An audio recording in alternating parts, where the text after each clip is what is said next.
The question that I'm going to address in the context of entrepreneurship and making it specific to us, whether you're an entrepreneur, a coach, or a service provider, but you're self-employed and you're wondering, does the election matter to you? Does the election matter? The conventional wisdom is this is the one of the most important elections in history of the world, or at least U.S. history. And there's a lot of evidence to say, yeah, that's true. And the question I ask myself is, what does any of that mean for me in relation to the things I'm doing? And that includes being part of the world. And I do care about what happens to the world because I'm in it. So does the election matter?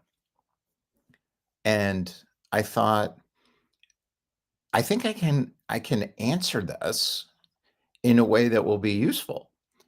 And I'm going to share why I've concluded um, that my hypothesis around the election, um, while not completely baked and finished, it's certainly not a conviction, but more a feeling of certainty and clarity around what I think is important, but doesn't matter.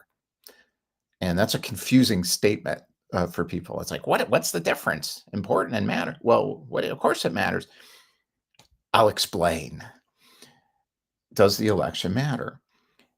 I started noticing global politics, it could be called, or journalism, um, which has often been confused with opinion, editorial, as well as reporting, which is different as well.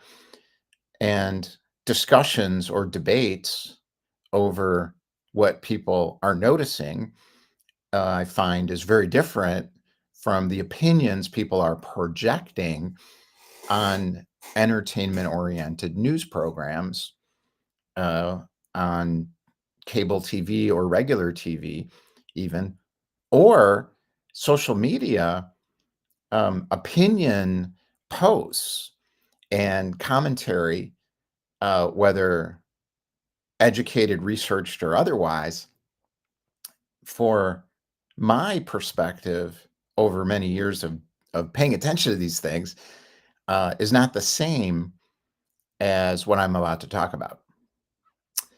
And I think simply the summary of how to explain the difference is, if I think about it as opinion projectors, in other words, people are just their job is to provide their opinion about what they see or think or feel, versus people who want to share their emotion and their feelings, or what I call projections, which are not, I didn't invent projection, but I look at it, I feel like, well, that's a projection. In other words, you, someone else believes something that they heard or read about or even studied a lot or even considers themselves an expert in. That's the most confusing type of projection. And that has become a conviction. And they say, this is the most important election ever. It has to be Trump. Or no, it has to be her. It has to be Kamala, or the whole world's going to disintegrate. That kind of infused emotional quality to me indicates a projection. In other words, I believe something I've seen in the environment around me, and oh my God, I'm going to tell you about it. And I'm going to tell you about it. And I'm going to tell you about it. And I'm going to tell you about it. Now, in the old days, because I'm old, so I was there, the way that used to work is you had editorial. In other words, people who spent their career doing something, journalism, or, you know, Thomas Friedman, for New York Times, he was a bureau chief for the New York Times in Jerusalem. So he'd been in the region a lot. So they were like, well, share your opinion about this, Tom. It's like, huh, well, when I met with so-and-so, so-and-so, and so-and-so over 30, 40 years, okay. So that's how it used to work. So you had to earn up to become an opinion person in your industry. And usually that came after a lifetime of experience. Well, now this has been democratized. What do we have today? Social media with a megaphone. So everybody's an opinion projector, or at least can be. And they're doing it. Is that a good or a bad thing? I love it. But it's also a bad thing and a good thing. It's not even relevant to me because it exists. So why am I debating an opinion over whether it's good or bad thing? Oh, social media is bad. Oh, social media is good. Oh, so who cares? It exists. In other words, I don't need to hear your opinion about whether it's good or bad because it's not even relevant. Where does that go? It goes to conviction. Where do convictions go? Arguments. Do those arguments ever get resolved? No, of course not. Why? Because they're projections. I believe this. It's now a conviction. And until you get it, I am not going to stop talking. I call that now an opinion projector. So we've got opinion projection going on all over the place about why the election matters. Um, that's confusing for people. It's not for me because I've been in this for so long, meaning paying attention to elections and history and journalism and things like this. For me, it started with the Iran hostage crisis when I was a kid. Ted Koppel. I'm watching Nightline with Ted. Nightline with Ted Koppel was a moment by moment, nightly recording of what's going to happen with these hostages when Iran took U.S. Embassy employees hostage after the Ayatollah Khomeini took over the country. That was a big deal. So let's broadcast it. That was brilliant. So, and Ted Koppel was a real journalist. He wasn't just sharing his opinion. He's real. Like he spent his whole career as a journalist. And not then he was younger, but that guy was tough as nails and he knew what he was doing. So did the people around him. I met the producer, the head producer of ABC News Nightline when I was in college. Um, I hung out with him a bit. I really did. I was like a kid and I just sort of networked my way through the town at DC. And, you know, they were talking about Nightline. I'm like, man, these people are incredible. I mean, that guy was unbelievable. Nerves of steel to run a show like that. They had skills, real skills. It wasn't entertainment to them. It was journalism. They're like, we're going to show you what's going on. It wasn't you decide. It was like, this is what's happening. It wasn't about opinions. It was about this country is now going to be run by a religious fanatic. And what does that mean? Why did this happen? Well, the US was supporting the Shah, who had a very, very corrupt regime with the prison system. Anybody who was against him got thrown in the prison system. Now you got the Ayatollah Khomeini and the rise of a whole new kind of way of thinking about that society, and those people took over.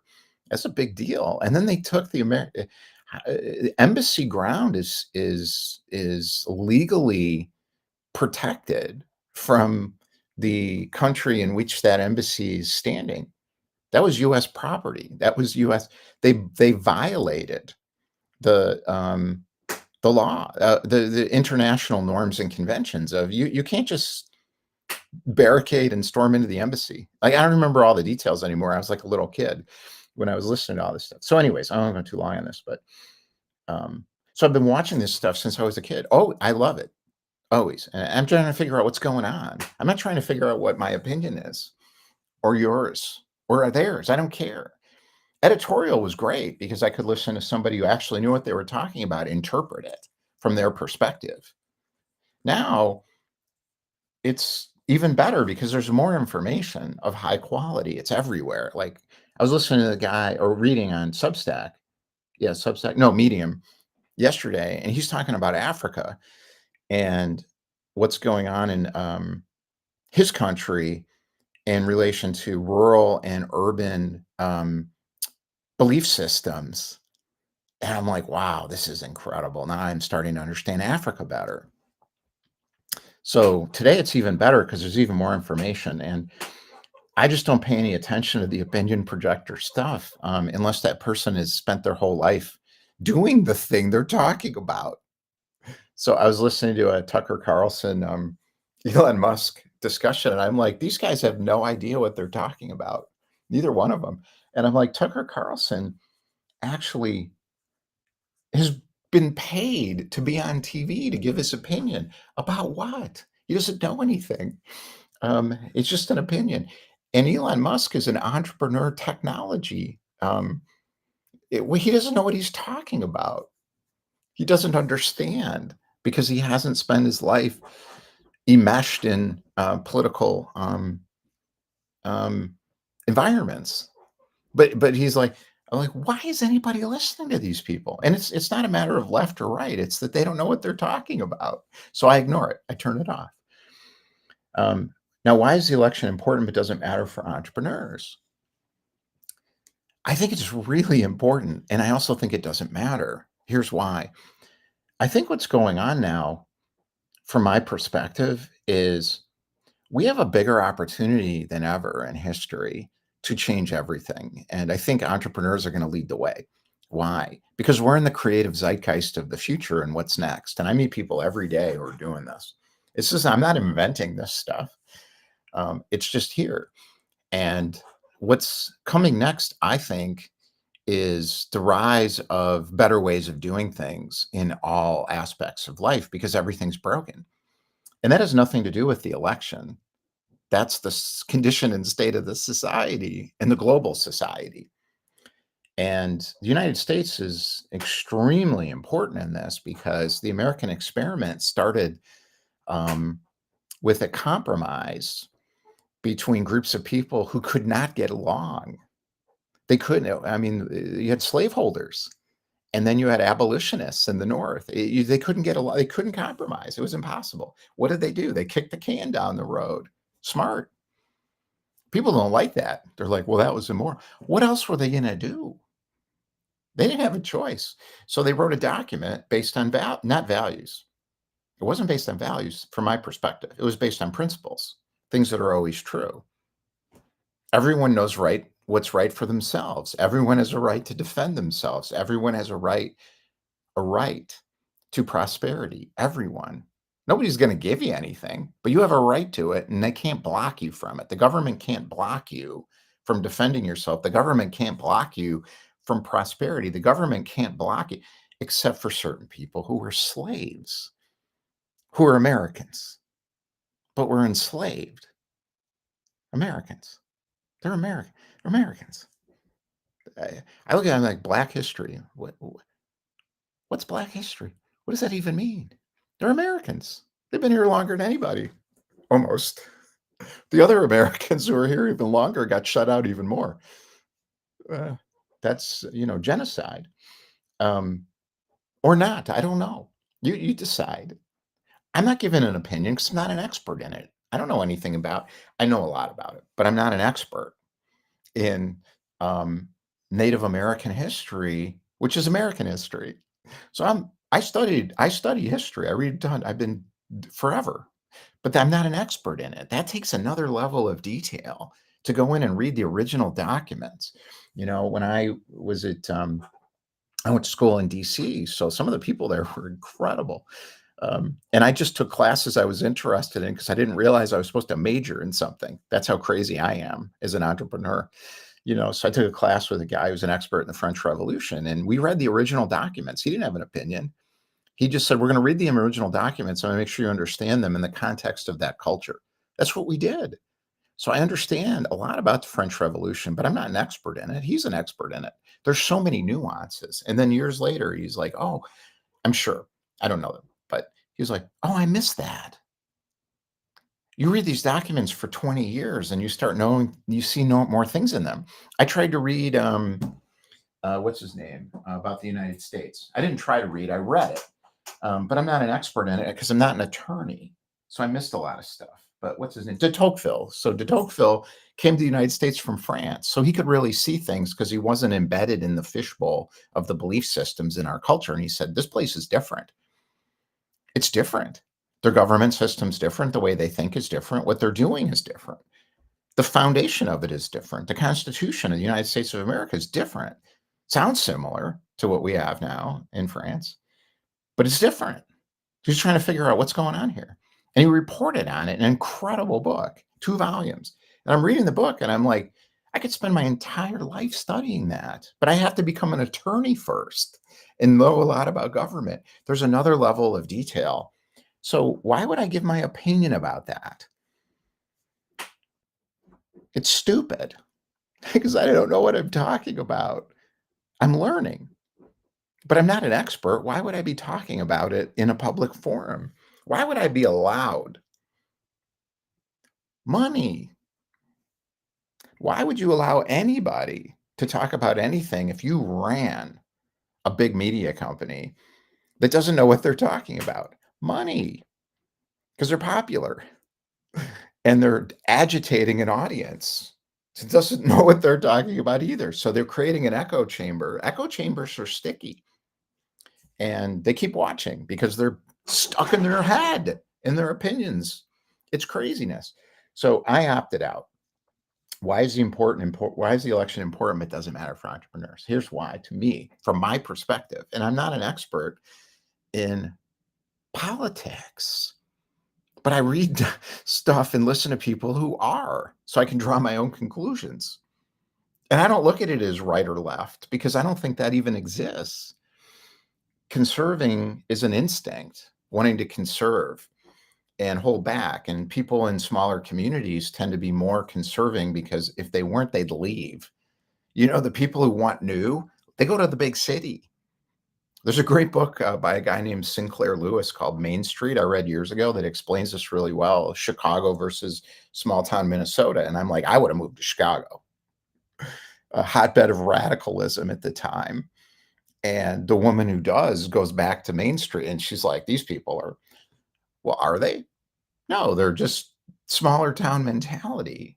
And she was like, no, I'm going to the big city where all the ideas are, the creative new next idea. That's entrepreneur, is creative new next. Small town, conserving, no, we don't want anything to change. That has to come into balance somehow. And that's what matters to me, is the instinct to conserve allows progress. And the force of progress allows people who have an instinct to conserve to come along at their own pace. That seems like that would work. And I think that's where it's going. What is the time frame of that? I have no idea because no one knows, but I see it everywhere. I see people coming together. So I see people, but it's only like, I don't know what, 12, 15% of the population, entrepreneurs and people who think in these coming together ways. It's not the mainstream, but it's starting to mainstream. That's what I see. That matters. That's a longer term thing. That has nothing to do with this election. That's all of a sudden, that is someone where a fundamentalist Christian who has a belief system around Christianity that has values attached to it, that people who have a fundamental belief system around progressivism or um, well, we know all this stuff, right? I mean, the divide. Um, don't divide anymore. They're like, you can have your values. I don't agree with them. I don't like them. The other side's like, well, you can have, again, sides. It's not real. The other way, it's just beliefs and opinion, which come from opinions turned into convictions. And you get this stupid. You want to be with stupid? I don't want to be with stupid. I want to be with people who come together. I don't care what your values are. They're yours. I got mine. Let's work together. That's what's next to me because I see entrepreneurs and people. I'm absolutely fine with someone who believes things that I don't agree with at all. Don't care. What I care about is you don't project your opinions onto me. Isn't that the American experiment? Isn't that what it is? Has that ever existed in the world before? No. Shining city on a hill is real. It's real. So to me, what matters is go back to that. But now it's everybody. So everybody is part of it. That's the change. Progress. When it started, a big population was left out. Three-quarters of a human being. It's written into the document, I think. Is it? I'm not an expert. I don't know. I'm not an attorney even. So how can I fully understand the Constitution? I can't. I can't. But I don't believe in it as a belief. I know the principles of it because they're obvious, which is everyone has a right to be here. Everyone. Oh, we can only have 40% of the population or 60%. Oh, no, those conservatives and small town people, no, they're not part of it. Oh, it's ridiculous. It doesn't make any sense. The American experiment matters a lot to the entire world. What do you got as an alternative? You have authority countries where the people in charge can do whatever they want, pretty much. I don't want to live in a country like that. That's what matters. Why is it important? Well, you have to decide yourself. I've already decided. And how do I look at it? I look at the person and what their instinct is. So there's intent and impact. So I'm looking at intent. So what's Trump's intent? What's Kamala Harris's intent in relation to my area, entrepreneurship, coaching, service providers, evolution of everything, improvement of everything, not improvement, transformation of everything, better technology, better healthcare, all through entrepreneurs sweeping through all these industries and changing everything together.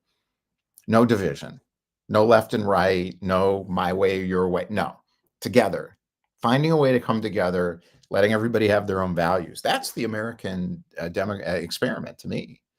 I've always seen it that way since I was a little kid, since I was a kid. I always saw it that way. I didn't see left or right. People tried to drag me into it, but I wouldn't go. And sometimes they'd argue the so-called other side just because it pissed me off. The person was trying to impose their belief system on me. Even though I agreed with a lot of it, I don't agree with the idea of imposing your belief system or values on another person. To me, that this country, from a founding standpoint, was about that. That's a big deal. That's a huge deal. And for entrepreneurs, it's so important because we're trying to change everything in whatever we're doing. And that culture spread globally is what changes the world. So it's the American experience important. What is Trump's instinct? My side, crush your side. Why? Because it's how he thinks. That's tough from his perspective. To me, it feels weak. So I'm not saying Trump's bad or Trump's good. What I'm saying is, if I look at Trump's history, I don't see someone who evolved himself to be ready to lead a population together into a bigger future. What I see is someone who's very, very good at creating division that works to his advantage. And he'll admit it. Like, I don't think I'm saying anything controversial. It's like, he's like, well, of course. Why wouldn't I? It's always worked for me. And it has. I remember first becoming aware of Trump in the 80s when he was on Lifestyle of the Rich and Famous. And I'm like, oh, I know what that guy's about. What's Kamala Harris? This is the confusion. Kamala Harris doesn't confuse me at all. But everybody's like, well, what does she stand for? What are her programs? What are her policies? I know what she stands for. I watched the Democratic convention and I was like, oh, got it. She's a prosecutor. She has been her whole life. She comes from an immigrant family. She saw things around her she didn't like, and she prosecutes them. And she's an analytical organizer, meaning she's methodical and careful. So now she's going to get criticized for being methodical and careful. People are projecting onto her their own belief systems because they can't even see her because they're so stuck in their own belief systems. And then they're looking around on social media. What do I believe? What do I believe? The swing voters, they're swinging around. What do I don't know what to believe. I don't know what to think. What do I think today? I don't know what to think. That's a problem. And because of all the electioneering, election gerrymandering, it's called in these states, because the state houses can set the election districts. In Chicago, they're great at this stuff. So it's not a Republican thing. It's Republicans have done better at it lately. But in Chicago, they gerrymandered these wards in the city of Chicago. So they'd vote for the political machine that Daley set up in Chicago. There's a lot of racial stuff behind that, by the way. Am I making that up? Is that my opinion or belief? No, it's true. I saw a lot of history. I had a professor who was an expert in the Chicago machine. He was teaching a foreign policy class, though, but he had never talked about foreign policy. He gave us a foreign policy book, which was a great book, and I read it. So I'm like, oh, got it. I don't need you to listen to you tell me about it because he didn't know anything about it. He talked about the Chicago machine. I learned a lot about how Chicago works. It's all gerrymandered wards, so they vote the machine back into power. You have committeemen, aldermen. I'm not going to go through the whole history, but it's and they had redlining because they knew if black people in Chicago, a lot of black entrepreneurs in Chicago, that was called the Great Migration. They were running away from some pretty nasty stuff. That's all well documented. I've read a bunch of the books. I'm not making it up. I'm not an expert in it though, so I don't teach it. But I can talk about it because it's something I've learned about because I think it's important. That's called American history. I don't see it as Black history. I'm like, it's American history. We should know you should know the history, right? And the founders were concerned. They're like an educated civics, it's used to be called. An educated population will help this work better. What happened to that? What happened to now it's opinions. What's my belief? People they want to know what their belief. I don't care what your belief is or your opinion or your conviction because it doesn't matter at all. What is Kamala Harris? Look at the history. She's a prosecutor. What is she going to do? She's going to prosecute the hell out of people. That's why they're terrified. If I was running an authority country and I looked at this woman who was the top cop, the attorney general, top cop in the state of California, which is bigger than most countries. And now she's sitting at the Resolute desk in the Oval Office, owing nobody anything. She doesn't owe anybody anything. She's got the military, US military, biggest military ever in the history of the world, at her disposal, and an attorney general, and the instrument. Now she's got a Supreme Court that's going to try to block her. So it's complicated, right? But the business people, she doesn't owe them anything. So what's she going to do? She's going to prosecute the hell out of stuff that is not right because it's taking away people's freedom and blocking them from gaining access to the rights of all individuals based on the US Constitution, my perspective. That's my opinion. Or is it? I don't think it's my opinion. I think it's just more of an observation because I'm not projecting that out as a conviction or a belief. I'm just saying, I see a prosecutor. I see someone who is going to take the instruments of power and going to prosecute anybody who's against the interests of the United States of America. And because she's got a female energy about her, because she's a female, she's also Southeast Asian descent and Black, meaning she's going to incorporate those populations into her thinking perspective. I think that's a good idea right now. I think it'll be helpful. Don't you? um, Coming together is not a belief or opinion. It's what's happening. That's why it's important, but doesn't matter because it's going to happen anyways. even if Trump wins, that coming together is gonna happen. It's just gonna happen with maybe more violence if he wins because there'll be more of a separation. If she wins, it could come together with more violence too, because those people are gonna hunker down. They got a lot of guns too. So either way, I think it's helpful, at least it has been for me, to anchor thinking in a little thing called reality. Where does that come from? It comes from paying attention to what's actually going on and not getting swayed and caught up in this stream of projected opinions broadcast all over the place by a bunch of people who have no idea what they're even talking about or do know what they're talking about, but are exploiting it for economic gain for themselves and the companies that